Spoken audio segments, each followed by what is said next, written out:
الحمد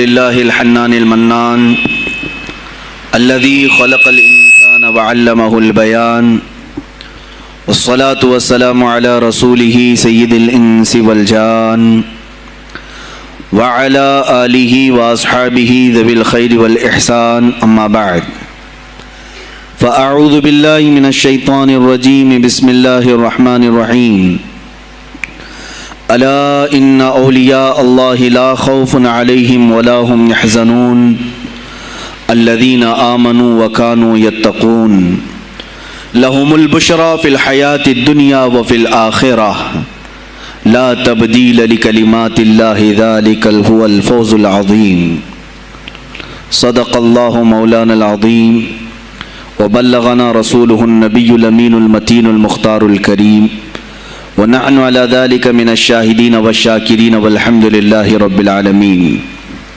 بارگاہ رسالت معاب صلی اللہ تعالی علیہ وسلم میں درود پاک کا ہدیہ پیش کریں۔ اللہم صلی علی سیدنا و مولانا محمد معدن الجود والکرم وآلہ واصحابہ الکرام وابنہ الکریم وبارک وسلم صلاة دائمة سرمدا ابدا۔ آج کی یہ محفل پاک سلطان الاولیاء سراج الاصفیاء شہنشاہ بغداد تاجدار ولایت شہباز لامکانی قندیل سبحانی محبوب سبحانی سیدنا عبد القادر جیلانی قدس اللہ سرہ الشریف کی بارگاہ میں خراج عقیدت کے لیے منعقد کی گئی ہے۔ اس دربار میں میں اپنی گفتگو سے پہلے ان کے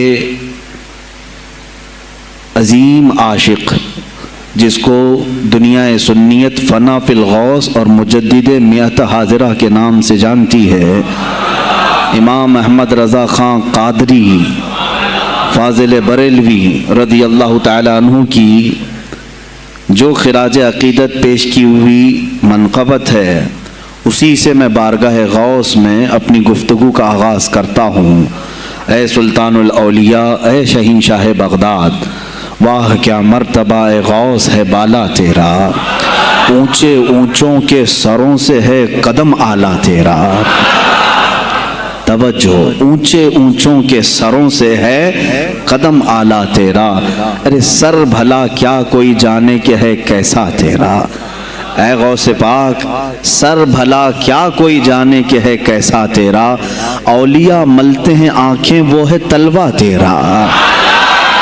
ہم تو ابھی تلوے کو ہی نہیں پہنچ سکے، تمہارے سر تک کون پہنچے ہیں۔ اولیاء ملتے ہیں آنکھیں وہ ہے تلوہ تیرا۔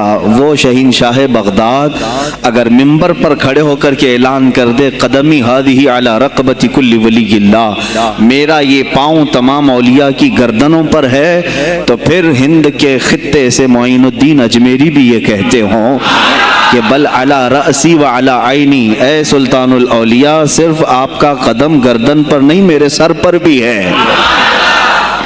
اور پھر اولیاء کاملین نے پکار کر کے دربار غوث میں یوں کہا تھا جب آپ نے اعلان کیا میرا یہ قدم اولیاء کی گردنوں پر ہے، جس کی گردن بنی منبر اولیاء، جس کا منبر بنی گردن اولیاء، اس قدم کی کرامت پہ لاکھوں سلام۔ انہوں نے جب اعلان کیا تو کیا اولیاء کاملین نے جواب میں کیا کہا تھا؟ جواب میں کیا کہا تھا؟ غوث پاک نے جب بغداد سے پکارا تو پورے مشرق و مغرب شمال و جنوب کے اولیاء نے یوں کہا تھا، یہ دل یہ جگر ہے، یہ آنکھیں یہ سر ہے۔ یہ دل یہ جگر ہے، یہ آنکھیں یہ سر ہے، جہاں چاہو رکھو قدم غوث اعظم۔ گردن ہی کیا ہے، یہ دل ہے، یہ جگر ہے، یہ آنکھیں ہیں، یہ سر ہے، آپ کی مرضی جہاں ہو میرے آقا آپ قدم رکھتے ہیں، جہاں چاہو رکھو قدم غوث اعظم۔ عزیزان گرامی وقار، تاجدار بریلی نے شہنشاہ بغداد کی بارگاہ میں پیش اس طرح سے کیا کہ جو ولی قبل ہوئے یا بعد ہوئے سب ادب رکھتے ہیں دل میں میرے آقا تیرا، سارے اقطاب جہاں کرتے ہیں کعبے کا طواف، کعبہ کرتا ہے طواف در والا تیرا۔ اے شہنشاہ بغداد، تیری میری قسمت کی قسم کھائیں سگانے بغداد، ہند میں رہ کے بھی دیتا رہوں پہرا تیرا۔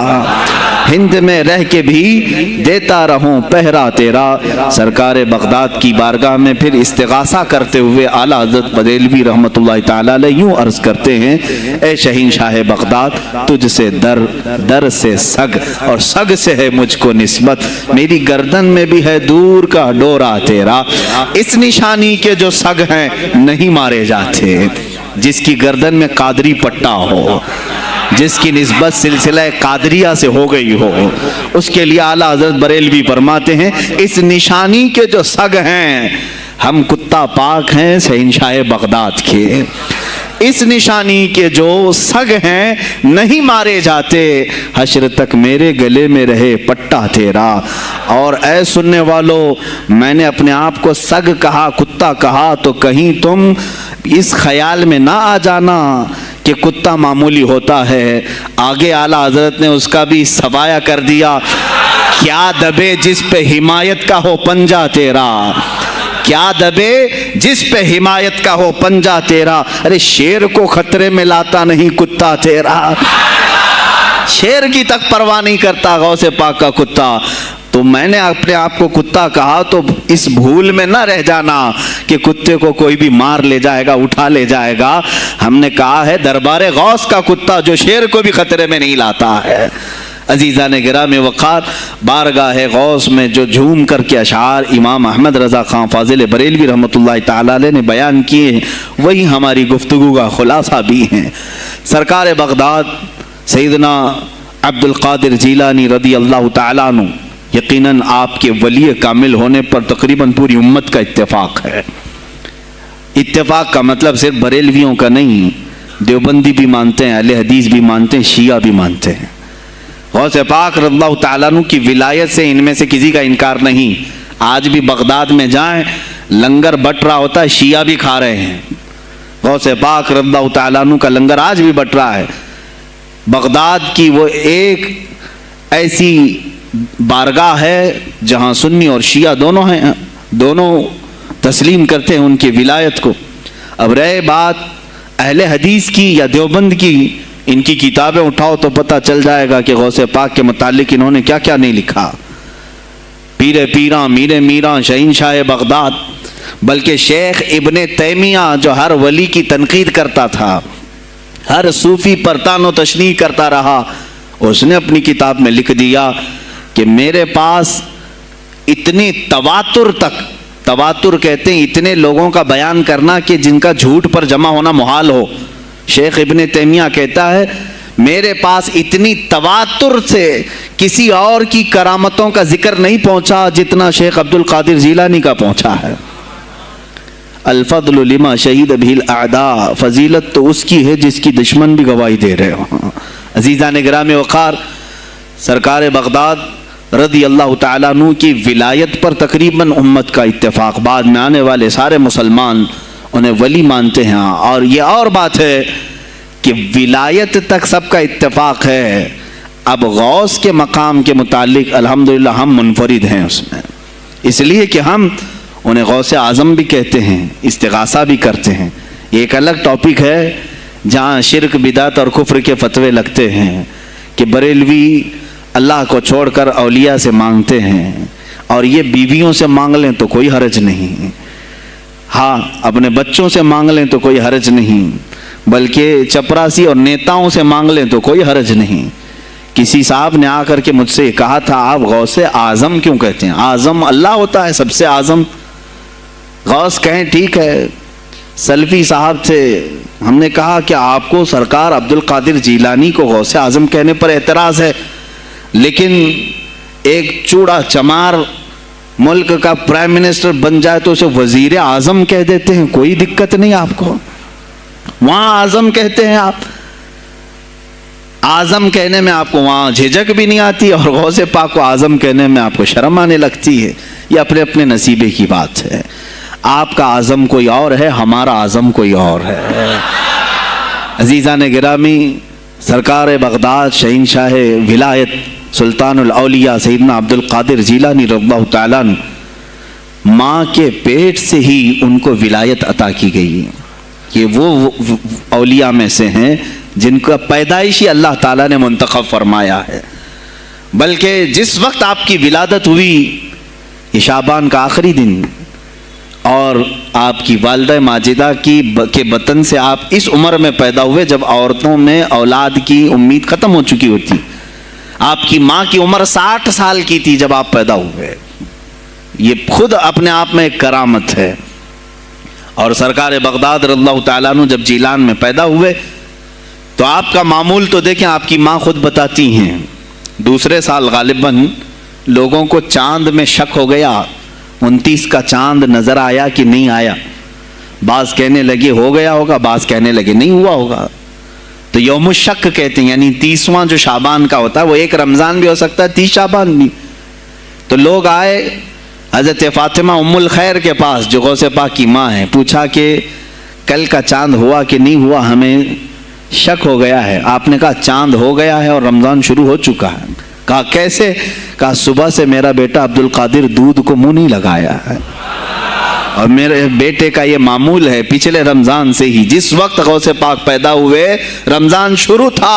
ان کی ماں کہتی ہیں سحری سے لے کر افطار تک غوث پاک اپنی ماں کا دودھ نہیں پیتے تھے. یہ بچپنے میں ماں کی گود میں روزے کا آپ کے اوپر کوئی مکلف نہیں تھے، آپ احکام شریعت ابھی آپ کے اوپر لاگو نہیں تھے، لیکن اللہ کا ایک ولی آتا ہے تو وہ نظام خدا قائم کرنے کے لیے آتا ہے. آج میں اسی پر گفتگو کرنا چاہوں گا. اللہ کے اولیاء ظاہر کیوں ہوئے دنیا میں اور کیوں آتے ہیں؟ ان کا سب سے بڑا مقصد دنیا میں آنے کا، جلوہ بار ہونے کا، وہ یہ ہوتا ہے کہ نظام خداوندی کو زمین پر قائم کریں. جس کی کائنات ہے اسی کی بات یہاں پر قائم ہونی چاہیے. اب یہ باتیں وقت کے ساتھ گزرتی جاتی ہیں اور لوگ بھول جاتے ہیں.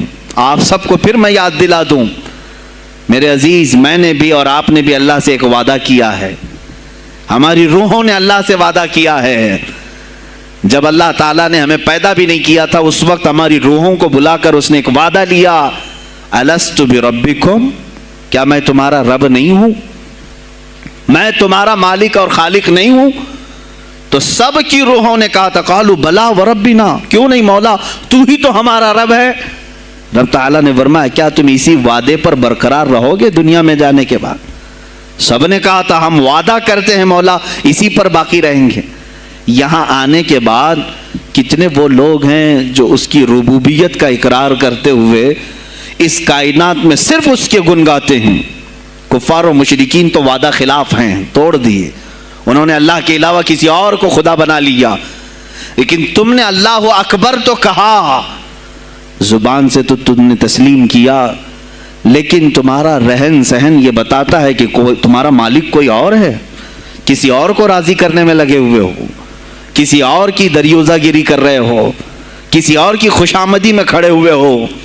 درباروں کے آستانوں کے دروازوں پر تمہارا کھڑا ہونا گھنٹوں پر کسی کو راضی کرنے کے لیے، یہ تمہارا عمل بتاتا ہے کہ تم نے رب اعلیٰ کو اکبر نہیں سمجھا. وعدہ تو تمہاری روحوں نے کیا تھا کہ تیرے سوا کسی کو ہم حاکم نہیں تسلیم کریں گے، حاکم اعلیٰ صرف اللہ ہے. اولیاء کاملین یہی بات یاد دلانے کے لیے آتے ہیں، پھر تمہیں یہ یاد دلانے کے لیے آتے ہیں. اور جس شان سے وہ دنیا میں آتے ہیں بچپن سے ہی ان کے حالات ایسے ہوتے ہیں کہ شریعت طاہرہ کی پابندی ان کے ہر قول و عمل میں نظر آتی ہے، ہر قول و عمل میں. اس لیے کہ ہم جس کی زمین پر ہیں اور جس کی آسمان کے نیچے ہیں، بات ہوگی تو صرف اسی کی ہوگی، بات ہوگی تو صرف اسی کی ہوگی. مجھے ایک بات یاد آتی ہے، سرکار مفتی اعظم ہند رحمۃ اللہ تعالی علیہ آپ کے سامنے کوئی صاحب تقریر کر رہے تھے، یہ زمین سب کی ہے، ان کی بھی ہے، ان کی بھی ہے، ان کی بھی. آپ نے کہا چپ رہو، زمین اللہ کی ہے اور صرف اللہ کا نام ہو. یہ سب کی ہمت نہیں بولنے کی. زمین اللہ کی ہے اور اللہ ہی کا یہاں پر اللہ ہی کی بولی بولی جائے، اسی کے لیے زیب دیتا ہے. جس کے گھر میں رہ رہے ہو اسی کی بات کرو. عزیزان گرامی وقار، سرکار بغداد ان کی کرامات اپنی جگہ پر، لیکن ان کی زندگی کے کچھ اہم گوشے میں لے کر آج حاضر ہوں. آج ہمارے حالات کے اعتبار سے بھی ضرورت ہے اس کی. جب آپ پروان چڑھتے رہے اپنی ماں کی گود میں، بہت جلدی آپ کے والد گرامی کا انتقال ہو گیا. آپ سے خود پوچھا گیا تھا غوث پاک سے آپ کی جوانی میں، یا جب آپ کا شہرہ بغداد میں بہت ہو گیا تب پوچھا گیا تھا آپ کو اپنے ولی ہونے کا احساس کب ہوا؟ غوث پاک سے ہی پوچھا گیا تھا آپ کو کب پتا چلا اللہ نے آپ کو ولایت کا یہ مقام عطا کیا؟ آپ فرماتے ہیں جب میں 10 سال کا تھا، مدرسے جاتا تھا تو غیب سے ایک آواز آتی تھی، افصحوا فی المجالس لولی اللہ، غیب سے آواز آتی تھی اے لوگوں مجلس میں جگہ چھوڑ دو، اللہ کا ولی آ رہا ہے۔ یہ آواز صرف میں نہیں، میرے استاد بھی سنتے، وہاں بیٹھے شاگرد بھی سنتے، اور سب کھڑے ہوتے تھے، جگہ دیتے تھے۔ غوث پاک فرماتے ہیں جب ہر بار مجھے یہ آواز آنے لگی تب مجھے احساس ہوا کہ اللہ تعالیٰ نے مجھے ولایت کا تاج پہنایا ہے۔ پھر آپ کو لہو و لعب میں، کھیل کود میں نہیں رکھا گیا۔ فرماتے ہیں ایک بار میں صرف ایک گائے کی پونچھ پکڑنے کی کوشش کر رہا تھا، گائے پلٹ گئی، فصیح عربی میں کہنے لگی الہذا خلقت ام بہذا امرت یا عبد القادر، اے عبد القادر کیا تجھے اسی کام کے لیے پیدا کیا گیا یا تجھے اللہ نے اس کام کا حکم دیا کہ میری پونچھ پکڑے؟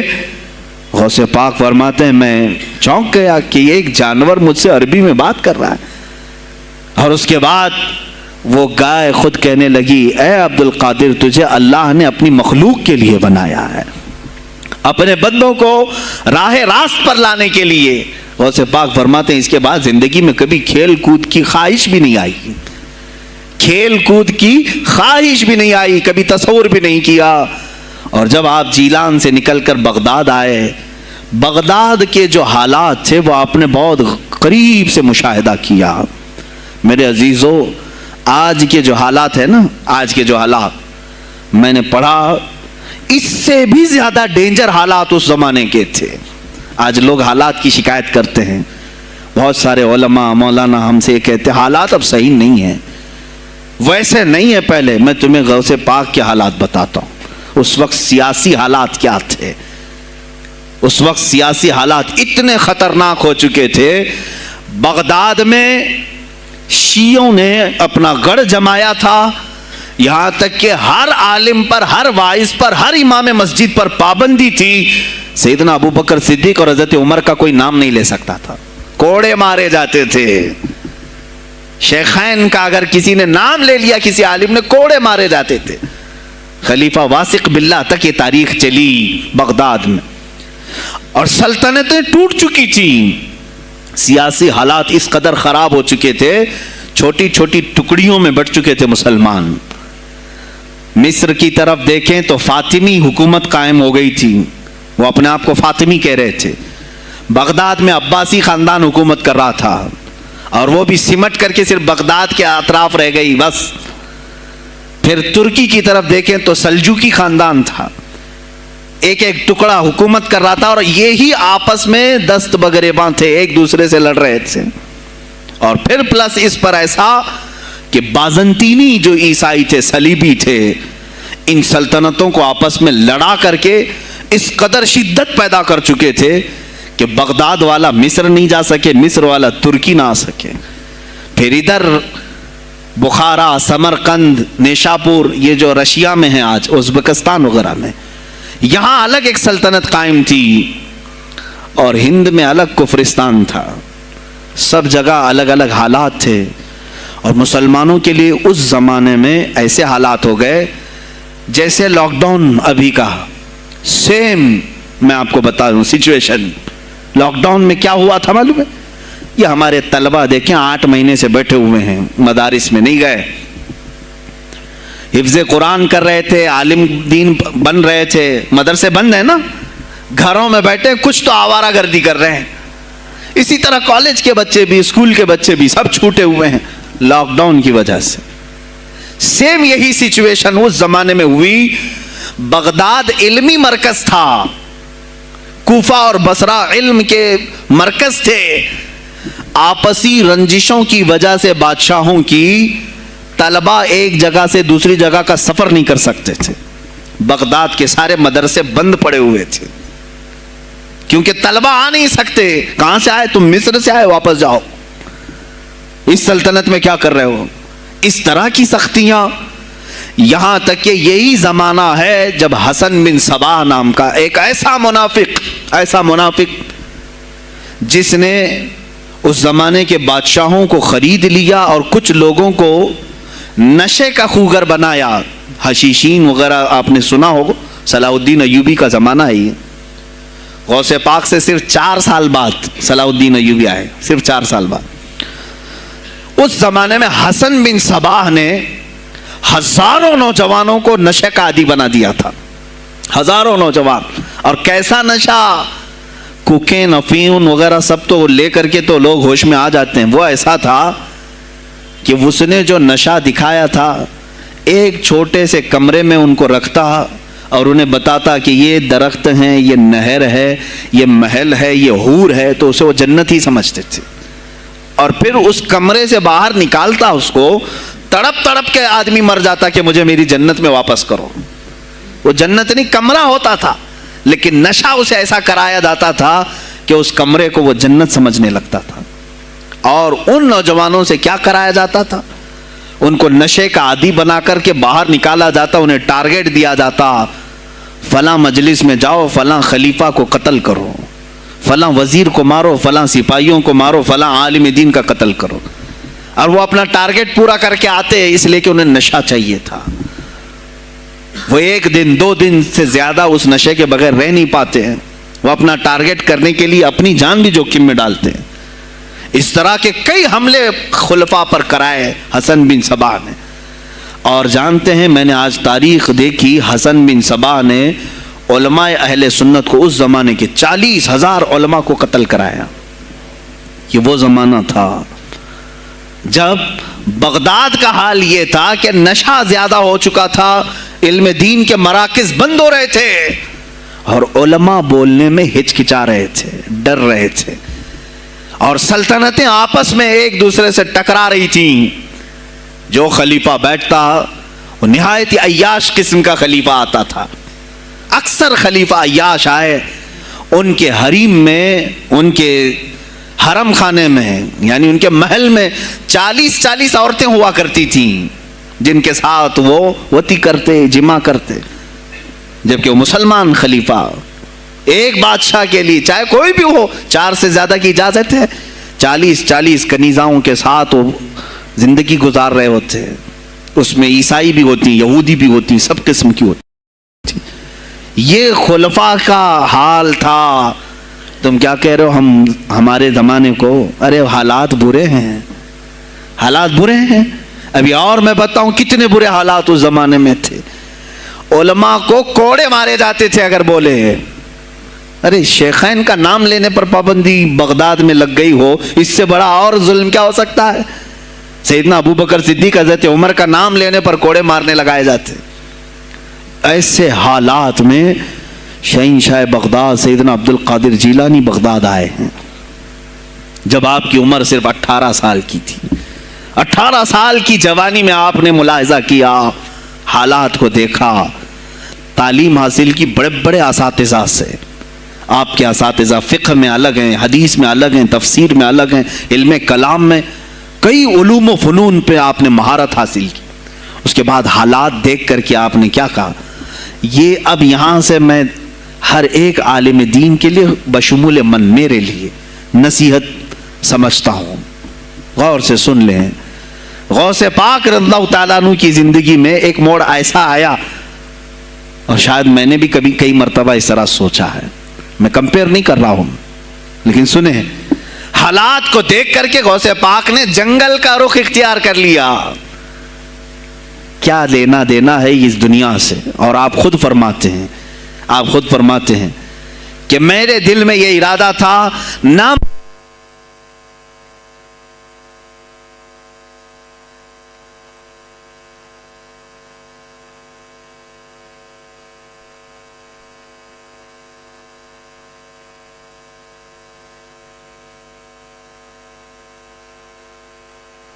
ہیں, میرا ارادہ ہوا جنگل میں ایسی جگہ رہوں کہ نہ مجھے مخلوق دیکھے اور نہ میں مخلوق کو دیکھوں, عبادت میں ایسے مصروف ہو جاؤں.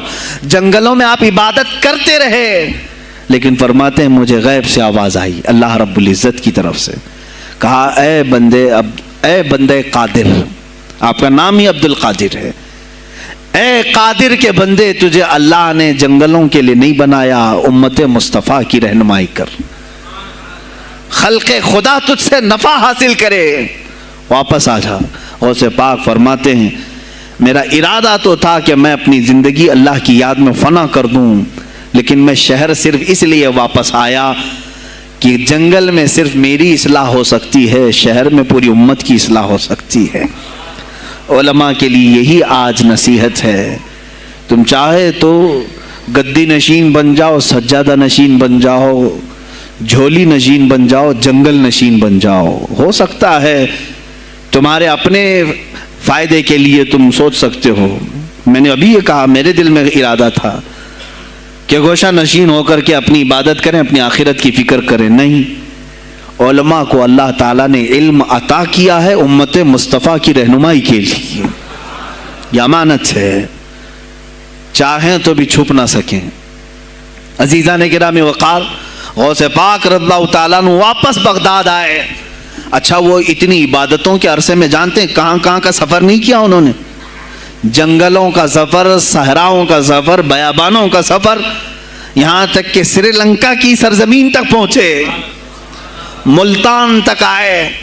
یہ تاریخ کی کتابیں بتاتی ہیں آپ نے پیدل یہ سارے سفر کیے، پھر واپس اسی بغداد آئے جہاں کے حالات بڑے ہی کشیدہ تھے، اور خلفائے وقت کے خلاف زبان کھولنا یہ آگ سے کھیلنے کے برابر تھا، آگ سے کھیلنے کے برابر تھا۔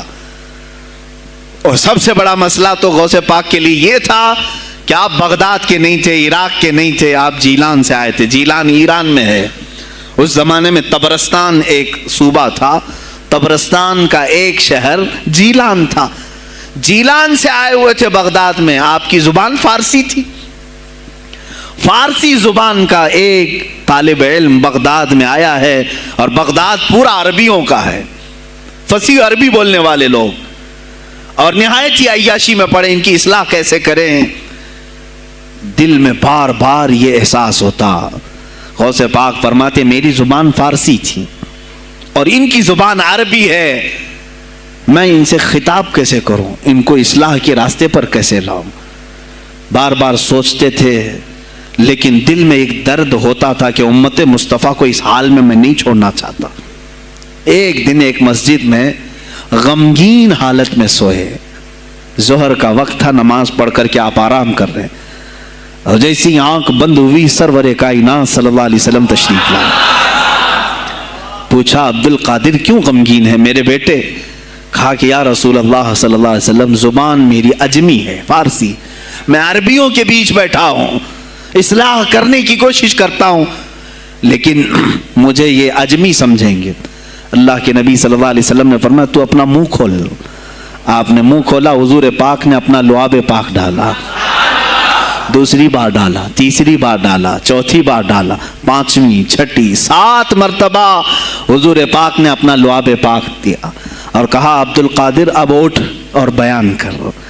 فرماتے ہیں خواب میں نے حضور اکرم صلی اللہ علیہ وسلم کا لعاب پاک لیا، تھوڑی ہی دیر گزری تھی، میرے خواب میں ہی میرے جد کریم مولا کائنات علی مرتضیٰ تشریف لائے۔ کہا پھر وہی سوال کیا عبد القادر کیوں نہیں بیان کرتے؟ کہا میں فارسی النسل، فارسی ہوں اور عربیوں کے بیچ میں ہوں۔ انہوں نے کہا تو اپنا منہ کھول۔